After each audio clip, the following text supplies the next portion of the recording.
성경은 복의 이야기로 가득 차 있습니다. 복. 창세기 1장을 여러분들 읽어보시면 딱 첫 페이지부터 복이라는 단어를 아마 목격하게 될 것입니다. 창세기 12장 아브라함을 부르실 때 하나님이 복을 약속하시죠. 그것은 한 개인에 대한 복이 아니고 아브라함을 통하여 이스라엘의 민족, 그 민족을 통하여 온 세계의 모든 민족이 구원을 복을 받게 하시기 위한 하나님의 계획이 아브라함으로부터 출발했습니다. 신약의 마태복음의 서두에 주님의 첫 설교는 복에 대한 선포입니다. 하나님은 복의 하나님이시죠. 복의 하나님. 하나님 우리에게 복을 주시기를 원하십니다. 오늘 이 3절에도 보면 찬송하리로다로 시작이 되는데요, 이 영어 역본을 보면 Blessed be the God이라는 표현이 있습니다. 그건 뭐냐면 복되신 하나님이라는 뜻입니다. 우리 역본과는 아주 차이가 많습니다. 찬송하리로다. 그런데 언어 역본은 복되신 하나님. 하나님은 복의 원천이십니다. 그래서 성경을 들여다보면 인간이 복을 원하는 것보다 훨씬 더 하나님이 인간에게 복을 주시기를 원하신다는 것을 성경을 통하여 확인하게 됩니다. 인간의 최대 관심은 복이죠. 복.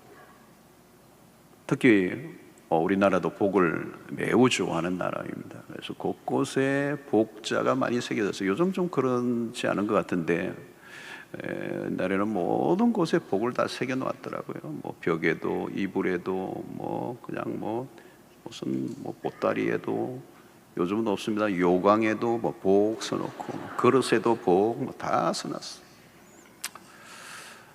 자, 그런데 그 복이 어떤 것이며 또 그 복이 어디로부터 오는가, 여기에 대해서는 사람들이 모르죠.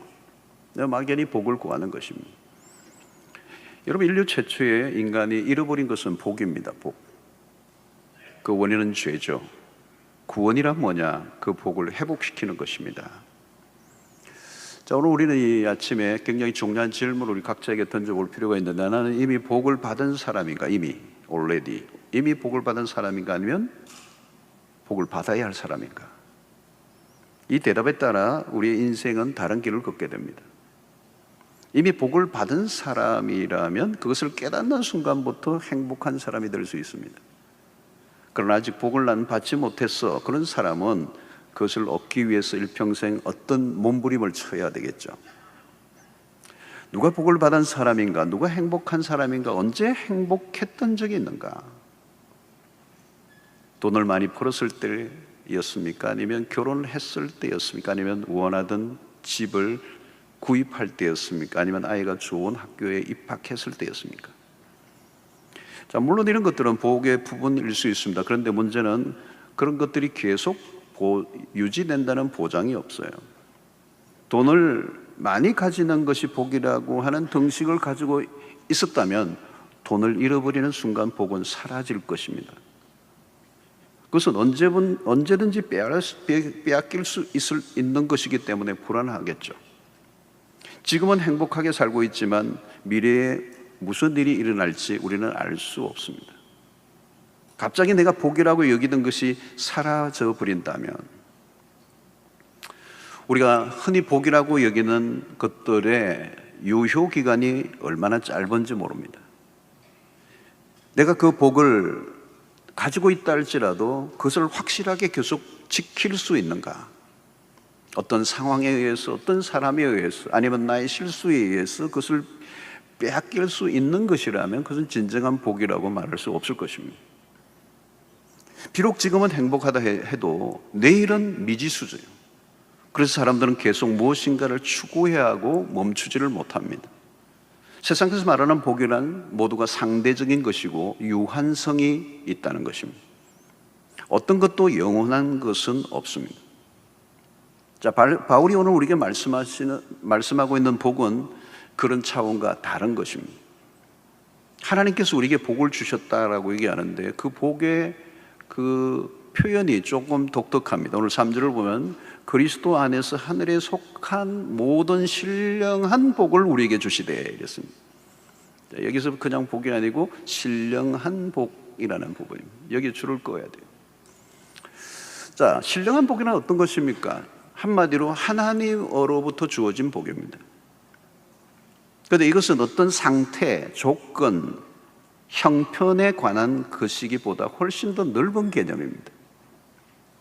하나님은 우리의 현실의 사소한 것에서부터 미래의 모든 일들까지 관여하시고 통치하신다라고 하는 개념이 하늘로부터 내려온 이 신령한 복의 개념 안에 들어있습니다.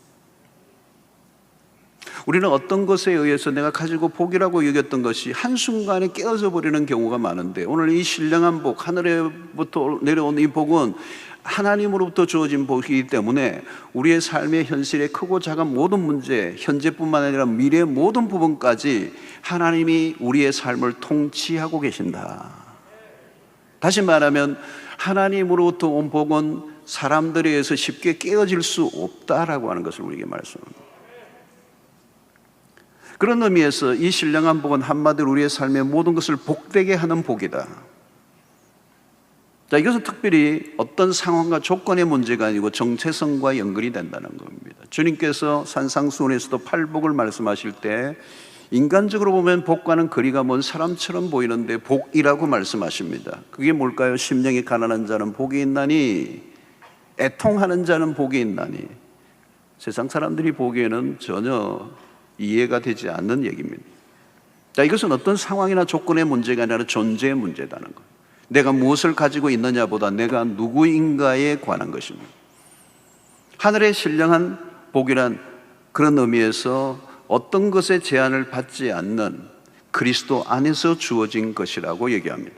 그래서 진짜 복은 하나님으로부터 시작하여 하나님으로 끝납니다. 그래서 우리가 확인해야 되는 것은 하나님과 연결되지 않은 복은 복이 아니다라는 거예요. 복처럼 보이는데 복이 아니다.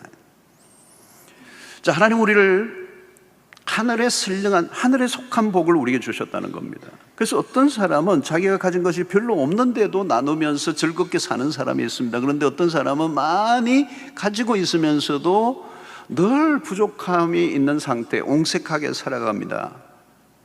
여러분, 이것은 가진 것의 적고 많음의 문제가 아니라 존재의 문제라는 거죠. 이것을 영어로는 doing이 아니라 being이라고 하는 것입니다.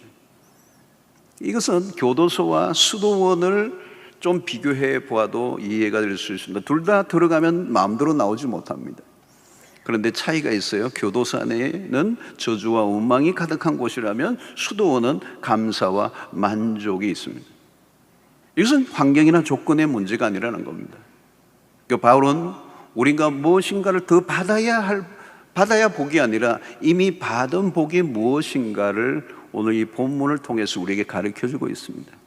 자, 그러면 그리스도인이 받은 이 신령한 복, 하늘에 속한 이 복은 어떤 것인가를 이 4절 이후부터 바울은 아주 촘촘하게 빈틈없이 논리정연하게 설명을 하는데, 우리가 다 다룰 수는 없지만 한 두 가지 정도를 붙잡으려고 합니다. 4절에 보면 곧 창세전에 그랬습니다. 이 창세전이라는 시간의 개념을 우리가 이해할 수가 없습니다. 롱롱 어고입니다. 근데 어느 정도의 시간인지 우리는 알 길이 없어요. 창세전에, 이 세상이 만들어지기 전에라는 겁니다.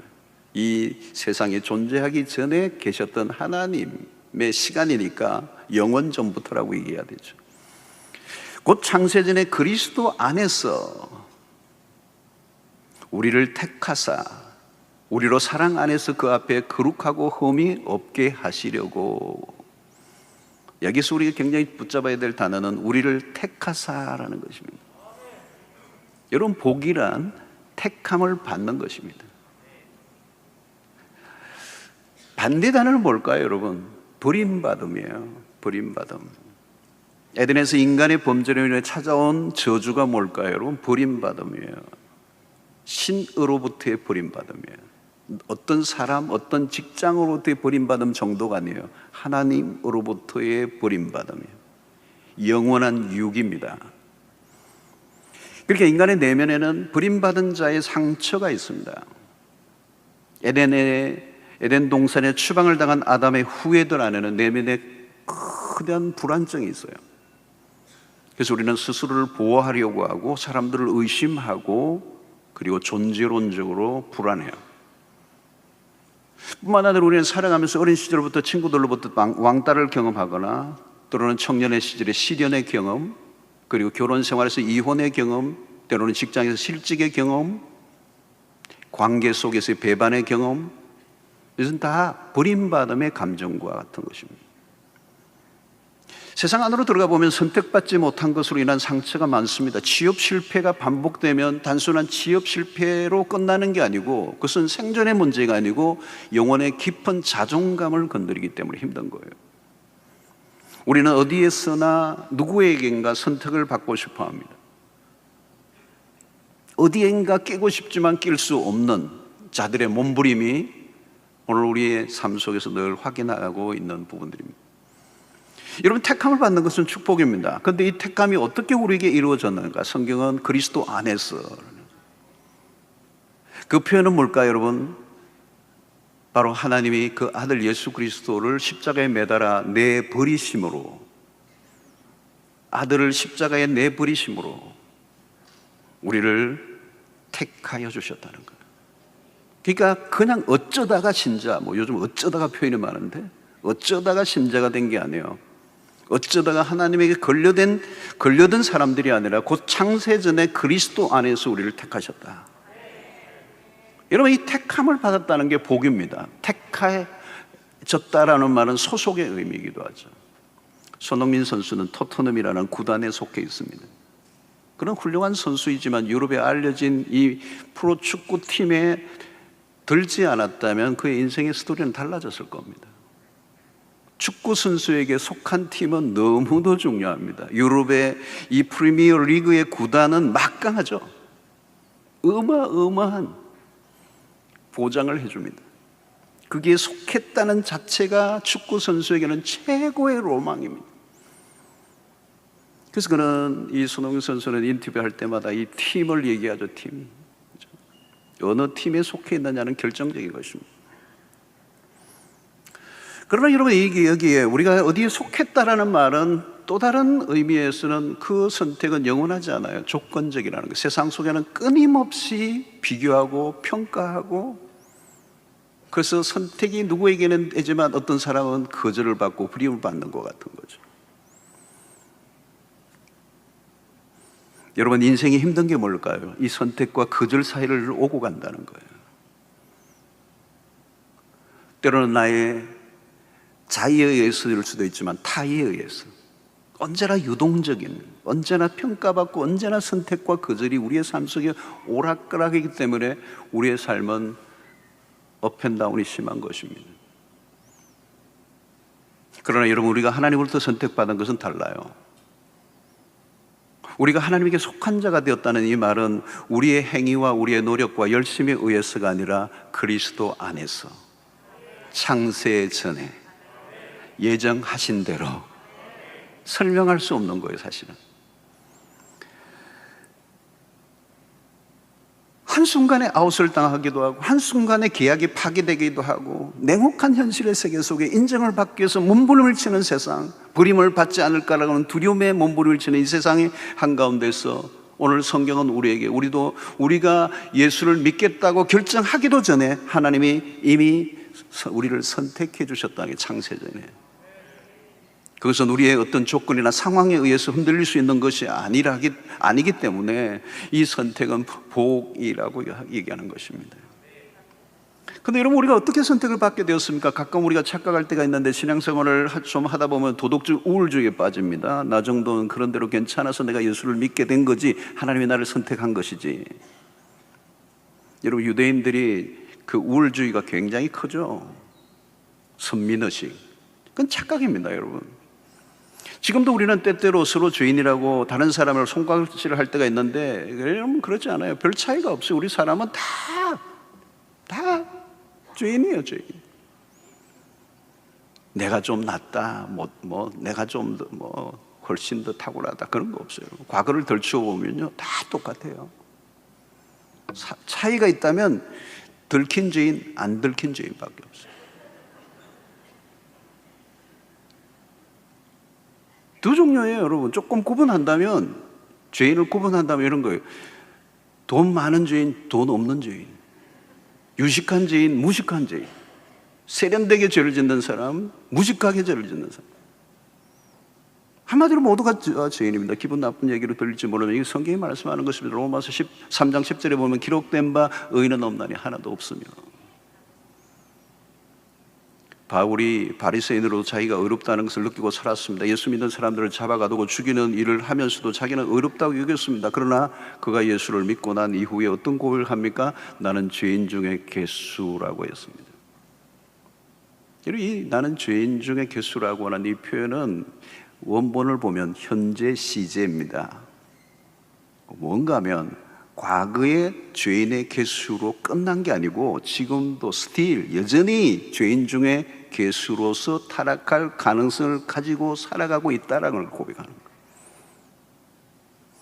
바울은 자기 자신이 누구인지를 정확하게 알았습니다. 자신을 괴수라고 한 것은 자신이 지은 죄의 질 자체가 그런 끔찍한 죄를 지었다라고 하는 그 표현을 하는 게 아니고 성령께서 죄를 깊이 깨우쳐 주시니까 다른 사람의 죄와 비교할 엄두가 안 나는 거예요. 성령이 내 자신의 내면의 세계를 쫙 비추니까 한마디로 나보다 더 큰 죄인이 없어 보이는 느낌을 자기가 가진 거예요. 성도 여러분, 우리는 죄 짓는 일의 선수들입니다. 할 수 없이 죄를 짓는 게 아니고요, 할 수 없이 죄를 지을 수도 있지만 어떤 때는요 자연스럽게 짓습니다.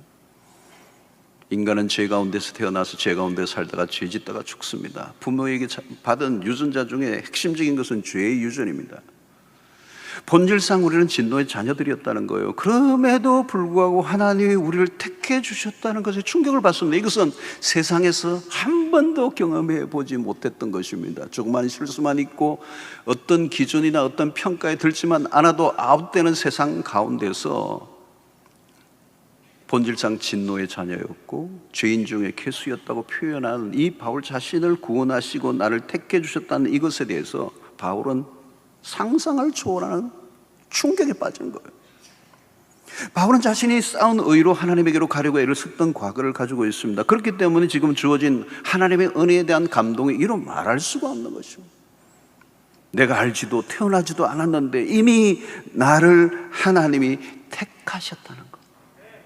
요한복음 15장 16절을 보면 너희가 나를 택한 것이 아니요 내가 너희를 택하여 세웠나니. 여러분, 이것이 일방적인 은혜입니다. 하나님의 편에서 먼저 손을 내미신 겁니다. 이것이 우리의 안정감입니다. 불안하지 않아요. 내가 버림을 받지 않을까, 내가 이 택함에서 제외되지 않을까, 언젠가는 아웃될지는 않을까라고 하는 불안을 가질 필요가 없어요. 내가 선택을 받는 순간 나는 이미 그리스도 안에서 창세전에 그의 사랑으로 말미암아 자격이 눈꼽만큼도 없는데 잘난 것 하나도 없는데 주장할 만한 의의가 하나도 없음에도 불구하고 하나님이 나를 택해 주셨다. 그 찬송가 가사에서 이런 표현을 하죠. 하나님의 은혜로 이 쓸데없는 자 왜 구속하여 주는지 난 알 수 없도다. 여러분, 하나님으로부터 택함을 받은 복이 무엇인지를 아십니까? 우리는 복을 받아야 할 자가 아니라 이미 그 택함을 받음으로 복 있는 자인 줄로 믿습니다. 이제 우리의 수준이나 실력으로 살아가는 게 아니에요. 우리의 실력과 우리의 어떤 수준 때문에 우리를 대우해 주시는 분이 아니라 그리스도 안에서.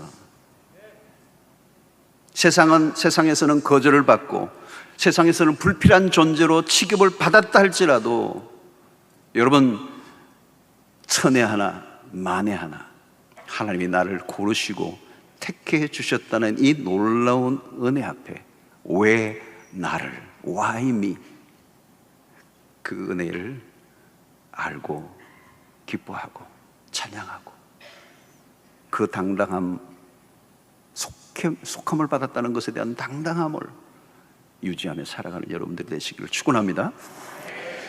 또 하나는 여러분 5절에 있어요. 그 기쁘신 뜻대로 우리를 예정하사 이 표현 하나하나가 바울은 얼마나 아름다운 표현을 하고 있는지 몰라. 그 기쁘신 뜻대로, 하나님의 그 기쁘신 뜻대로 억지로가 아니에요.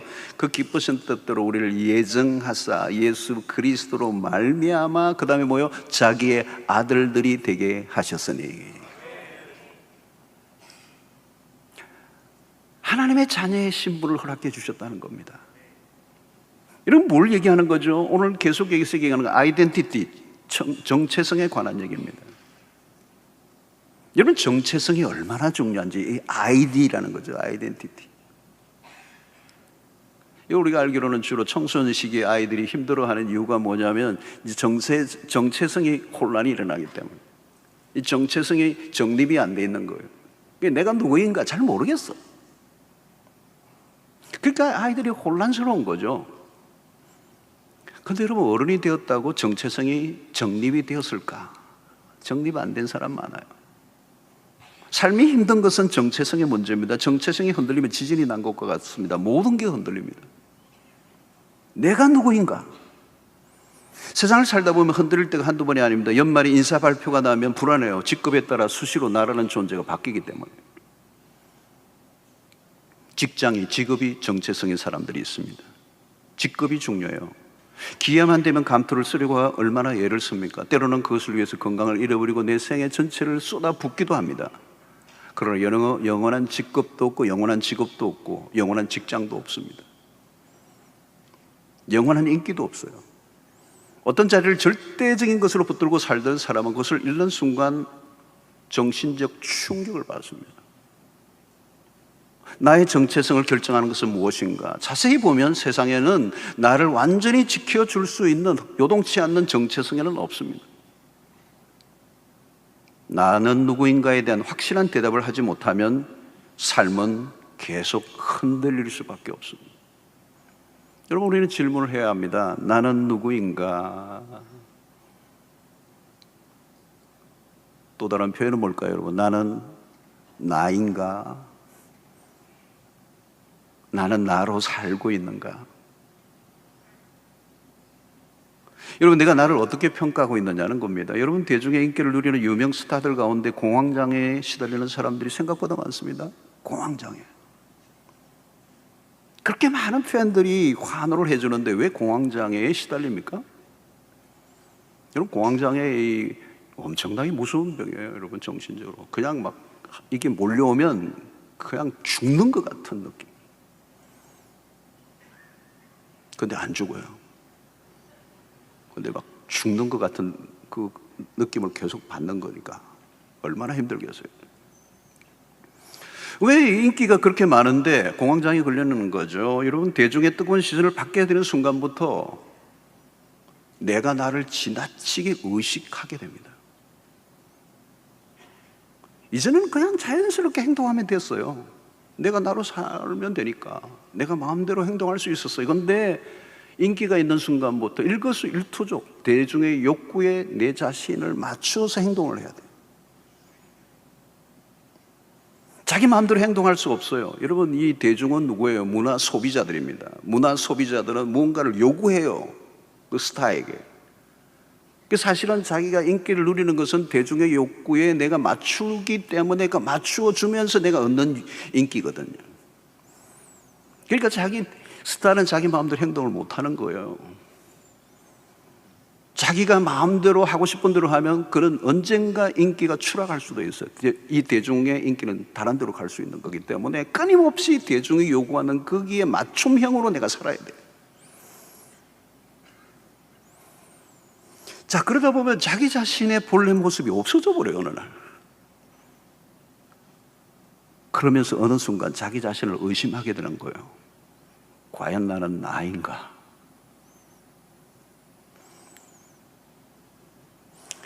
대중의 취향과 욕구에 철저히 맞추어야 살아남을 수 있는, 그래서 인기를 누리고 있지만 안으로 들여다보면 생존을 위한 몸부림을 치고 있는 것입니다. 결국 본래 나라는 존재는 어느 순간 실종해버리고 맙니다. 다른 사람들이 요구하는 나를 끊임없이 만들어내며 살아가는 거죠. 결국 성공은 했는데 자기라는 존재는 소멸되고 만 것입니다. 인기를 누리고 있지만 불안하고 불행해진 인생들. 여러분, 이것은 인기 스타들에게만 일어나는 일이 아닙니다. 우리의 일상에서 누구에게나 일어날 수 있는 일입니다. 나는 나로 살고 있는가? 부모에게 인정을 받기 위해서 애를 쓰는 아이들, 모범생이에요. 너무 착해요. 말 잘 들어요. 부모가 원하는 공부를 하고, 부모가 원하는 학과에 들어가고, 부모가 원하는 직장에 들어가고, 근데 자기는 자기로의 삶을 살아본 적이 없어요. 어느 날 뚜껑이 열리는 거예요. 우리는 직장에서도 마찬가지예요. 사람들에게 더 인정을 받기 위해서 노력하면 할수록 나라는 존재는 지워져 버리는 거예요.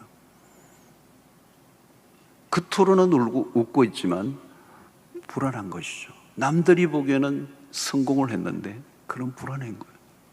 여러분, 공황장애 무서운 병입니다. 결국은 정체성을 잃어버린 사람들, 멋지게 보여야 한다는 이 강박증은 결국은 삶을 소진하게 만드는 거예요. 자기 자신으로 살지 못하고 누군가의 욕망에 부응해가며 살아야 하는 인생이야말로 그 존재 자체가 얼마나 바람에 나는 겨와 같은 것입니까? 나는 누구인가? 오늘 성경은 우리에게 복 중에 복, 신령한 복, 하나님이 주신 이 하늘에 속한 복 가운데 하나가 그리스도 예수 안에서 우리를 하나님의 아들들이 되게 하셨다. 이것은 우리가 노력해서 획득한 것이 아니라 하나님의 편에서 일방적으로 주신 은혜라는 거예요. 요한복음 1장 12절에서도 영접하는 자, 곧 그 이름을 믿는 자들에게는 하나님의 자녀가 되는 권세를 주셨으니. 여러분, 하나님의 자녀가 되는 것은 권세예요. 권세. 이 하나님의 자녀됨의 지위는 어떤 경우에도 잃어버리지 않는다는 거예요. 가끔 외국인이 비자를 받았지만 어떤 범죄로 인하여 강제 추방되는 일들이 있습니다. 근데 하나님의 자녀는 달라요. 우리의 부족함에도 불구하고 잃어버릴 수 없는 이유는 하나님의 아들들이 되게 하신 것은 그리스도 안에서 창세전에 예정하신 대로, 그 기쁘신 뜻대로 우리에게 주어진 지이기 때문에 그렇습니다. 여러분, 자녀의 최고의 특권은 무엇입니까? 아버지가 가진 것을 함께 누리는 특권입니다. 자녀가 된다는 것은 단순히 신분의 변화만을 말하지 않아요. 삶 전체에 영향을 끼친다는 의미입니다. 주어지는 권리가 한두 가지가 아닙니다.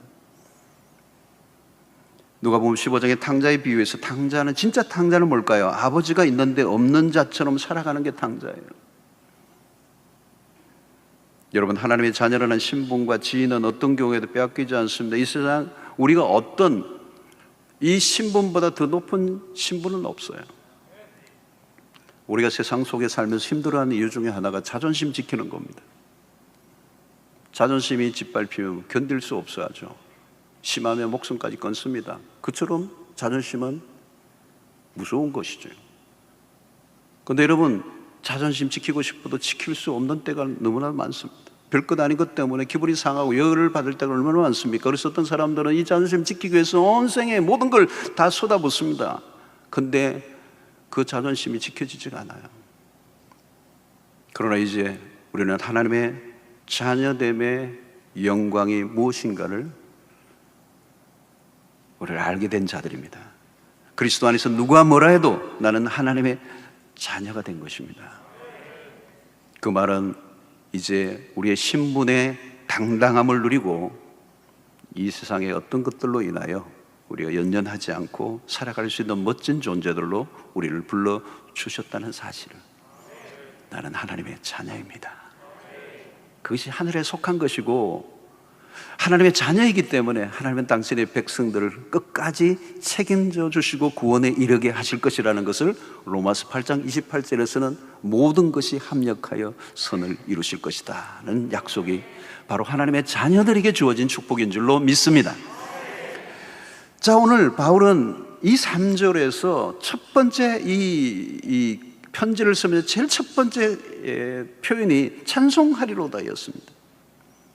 바울은 기쁨에 넘쳐서 어쩔 줄 몰라 하고 있습니다. 복을 받은 자는 기뻐요. 우울하지 않아요. 여러분, 누가 찬송을 하는 것입니까? 내가 받은 복이 무엇인가를 아는 사람이에요. 찬송이라는 것은 내가 하는 것이지만 찬송을 하게 하는 주체가 있어요. 그래서 내가 부른다라고 하기보다는 내 안에서 찬송이 터져 나온다. 여러분, 억지로 찬송을 할 수 있습니까? 억지로 찬송은 안 돼요, 여러분. 억지로 부르면 힘들어요. 터져 나와야 되는 거죠. 우리 교회는 찬송을 반복해서 많이 부릅니다. 후렴을 반복해서 막 부르는데 어떤 분 처음 오신 분들은 힘들어 하시는 분들 계세요. 한 번 부르지 왜 자꾸 반복해서 부르나. 그래서 제일 은혜로운 찬양은 짧은 찬송. 그런데 여러분, 내가 열심히 부르는 것과 내 영혼 안에서 터져 나오는 것은 달라요. 세상은 이런 찬송을, 이런 노래를 부를 수가 없습니다. 하나님 우리를 찬송할 수밖에 없게 하신 것에 초점을 맞춰야 됩니다. 누가 우리를 찬송하게 하셨는가? 하나님이십니다. 그리고 그것이 우리를 창조하신 목적이라고 얘기합니다. 1장 12절을 보면 이는 우리가 그리스도 안에서 전부터 바라던 그의 영광의 찬송이 되게 하려 하심이라. 그러니까 찬송하는 게 우리의 존재의 목적이라는 거예요. 왜 찬송을 부르는 자가 복된 자인가? 목적에 맞게 쓰여지고 있을 때 인간은 가장 기쁨이 넘치는 것입니다. 우리가 찬송을 부르는 것만이 아니라 우리의 존재 자체가 찬송입니다. 우리가 하나님을 찬송하게 하는 존재로 하나님이 택하셨다는 것입니다. 이 말은 하나님이 우리를 찬송하는 머신으로 만드셨다는 뜻이 아닙니다. 기쁨으로 찬송할 수 있게 하셨다. 그래서 여러분, 내가 누구인가를 알게 될 때 찬송이 터지게 됩니다. 우리에게 주어진 복, 구원으로 인하여 주어진 이 지위인 하나님의 자녀는 누구도 빼앗을 수 없는 확고부도한 정체성이기 때문에 더 이상 저주가 영향을 줄 수 없는 인생이 되었기 때문에 우리는 하나님을 찬송할 수밖에 없고, 그 찬송이 우리를 지으신, 택하신 목적이라고 하는 것입니다. 여러분, 생각해 보십시오. 하나님은 우리가 찬송을 부르면 막 영광이 올라가시는 분이 아니에요. 영광이 막 추락했던 분이 우리가 찬송을 좀 더 열심히 하면 막 영광이 올라가시는 그런 분이 아니고, 하나님은 창세전부터 영원까지 영광 중에 계시는 분이에요. 그러니까 우리가 찬송을 부르거나 안 부르거나 하나님의 영광에는 전혀 영향을 주지 않습니다. 그런데 찬송을 하게 하시는 이유가 뭘까요? 그 찬송을 부르게 하심으로 우리의 존재의 목적을 깨닫게 하시고, 우리의 삶의 모든 깨어진 하나님과의 관계가 회복되고 삶에 무너진 것들이 질서를 찾게 만드는 역할을 하기 때문에 찬송을 하게 하는 것입니다. 우리가 예배하는 것입니다. 그래서 여러분, 하나님을 높여드리는 찬송을 올려드리고, 또 우리의 삶이 하나님의 영광을 돌려드리기 위해서 우리의 삶에 초점을 맞추게 될 때 우리의 삶의 모든 무질서함이 해결이 되고 우리의 삶의 일상이 회복되는 역사가 있게 될 줄로 믿습니다. 바울은 창세전에 하늘에 속한 그리스도 안에서 신령한 복이라는 단어를 통하여 우리에게 베풀어 주신 하나님의 은혜가 얼마나 어마어마한가를 알려주려고 지금 애를 쓰고 있습니다. 이런 세상에서는 실패하고 사람들로부터 별로 귀중한 존재로 여김을 받지 못한 일들이 있을지라도 오늘 바울을 통하여 우리에게 주시는 복이 무엇인가를 확실히 안다면 우리의 삶은 확연하게 달라질 수 있을 줄로 믿습니다. 이 헬라어 원문에서 보면, 이 원문을 보면 3절부터 14절까지 그냥 한 문장이에요. 그게 피리어드, 쉼표도 없고 그냥 계속 흐르고 있습니다. 그 말은 뭐냐면 바울이 이 3절부터 14절까지 기록할 때 숨도 쉬지 않고, 아니 쉴 수 없을 만큼 정신없이 써내려갔다는 거예요. 심장이 뛰고 격정적인 상태에 빠져서 폭포수가 흘러내리듯이 편지를 쓰고 있습니다. 우리가 받은 은혜가 얼마나 큰가에 대해서 감격에 겨워 어쩔 줄 몰라 하는 모습이죠. 자, 여러분, 우리에게 이제 필요한 것은 뭐냐면 그 구원의 감격이 우리에게도 넘쳐나야 할 줄로 믿습니다. 여러분, 다른 것들은 세상에 뭐 대단한 게 있어도 조금만 시간 지나면 다 시들시들해요. 전도서의 솔로몬의 얘기처럼 해 아래에 새 것이 없습니다. 그냥 감탄하고 어찌를 좀 몰라 해도 그게 다 그냥 식어요, 금방. 그러나 하나님이 우리에게 주신 이 구원의 감격에 관해서는 우리가 식지 않고 내 안에 주어진 이 구원이 얼마나 큰가를, 나에게 주어진 이 복이 얼마나 큰가를 날마다 경험하며 사는 은혜가 있게 되기를 축원합니다. 저는 미술에 대해서 별로 큰 조예는 없습니다만 그런 좋아해요. 보는 걸 좋아해요. 갤러리 가서 보는 걸 좋아해요. 유명한 그림들이 있으면 보기를 원하는데 부산은 그런 기회가 많지 않습니다만은 한 번씩 이렇게 가면 감동을 주는 그림이 있어요. 근데 이제 뭐 그래도 깊은 조예는 없기 때문에 뭐 그냥 초보의 단계에 있는데 그래도 조금 이렇게 감동하고 있는데 옆에 누가 전문가가 와서 목사님 이 작품이 50몇 억짜리입니다. 그 순간 다시 눈이 딱 뜨면서 심오하게 바라봅니다. 제가 심오하다. 그림의 노화다. 재작년인가요? 이 코로나 기간에도 어디 다른 도시에서 어떤 유명한 그림의 아주 대단한 한 분이 작품을 하나 저에게 소개를 해주는데 이 설명을 해주는데 감동이 넘치더라고요. 와, 이런 비밀이 이런 게 숨어 있었네, 이런 의미가 있었구나. 그림 한 편에 감동이 막 넘치더라고요. 그걸 설명을 들으면서 나는 참으로 무지한 자로구나. 많은 사람들은 그냥 그림의 의미를 모르는 사람은 그냥 지나가 버리는 거거든요. 그리고 40억, 50억 이러면 미쳤다 그러고 지나가는 거거든요.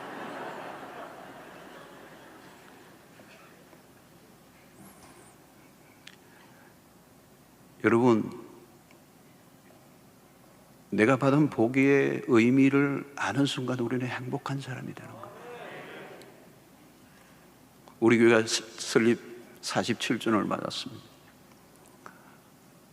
여러분, 교회에 사람이 많이 모였나? 이건 중요하지 않아요. 이 복음의 비밀을 깨달은 사람들, 이 하나님의 비밀한 경륜이 무엇인가를 아는 사람들, 얼마나 하나님이 오묘하게 우리를 구원해내셨는지, 하나님의 자녀 삼아주셨는지, 우리를 택해 주셨는지, 그래서 우리에게 주어진 복이 얼마나 큰가를 깨닫게 될 때 우리는 감격이 솟구치는 거죠. 솟구쳐. 그래서 찬송하리로다.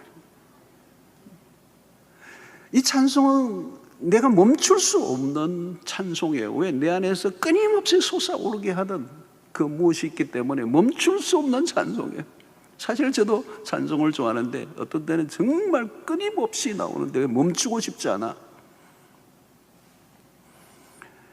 여러분, 이 복은 우리의 열심으로 맺고 우리가 얻어낼 수 있는 게 아니에요. 우리의 의지와 우리의 의로 가능한 것들이 아니에요. 우리는 죄인이었습니다. 죄인 중에 괴수였습니다. 소망이 없던 자들이었습니다. 그리고 왜 내가 구원받았는지, 왜 나를 택해 주셨는지, 왜 내가 나를 하나님의 자녀로 삼아 주셨는지 알 길이 없어요. 그 은혜를 깨닫게 될 때, 그것이 창세전부터 내 아버지의 아버지의 아버지가 태어나기도 전에 하나님이 창세전에 예정하시고 그리스도를 보내시고 십자가에 죽게 하시고 나를 때가 되매 불러주시고 수용노라는 이름하에 함께 모여 하나님을 아버지로 예배하고 찬양하게 하시고 그 은혜에, 그 깊이 안에 빠져들게 하신 그 은혜에 우리가 사모치게 될 때 그 힘이 나를 하나님을 위해 살게 만들고, 여러분 사도행전을 보면 사도행전에 누가 뭐 선교 가자 그런 거 없어요. 헌금해라 뭐 그런 거 없어요. 그냥 돌아가는 거예요. 그냥 돌아가는 거. 뭐죠? 하나님의 은혜를 깨달은 자들, 구원받은 자들, 내가 받은 복이 얼마나 큰가를 아는 자들. 여러분, 누가 아프리카에 갈 수가 있겠습니까?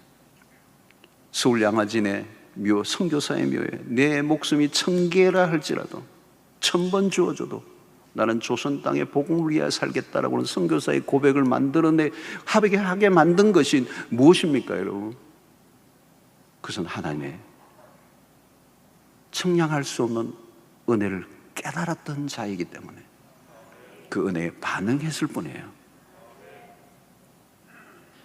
데이비드 브랜너드의 얘기처럼 그리스도의 십자가 앞에 우리의 어떤 것도 희생이라고 말할 수 없다라고 얘기했던 것처럼 복음을 깨달은 자는 기꺼이 즐거이 주를 위해 살게 되는 것입니다. 그 은혜의 영광을 드러내고 찬송하는 자로 살아가게 될 수밖에 없는 것입니다. 나는 복, 받은 자인가? 이미 복 받은 자인가? 예스. 그런 고백이 여러분들에게 나올 수 있게 되기를 축원합니다. 여러분, 이 세상에는 복이 없어요. 그래서 세상에 우리는 복을 구걸할 이유가 없어요. 세상에 이렇게 아우성치는 이유는 복이 없기 때문이에요. 복을 얻을 수도 없어요. 복을 알지도 못해요.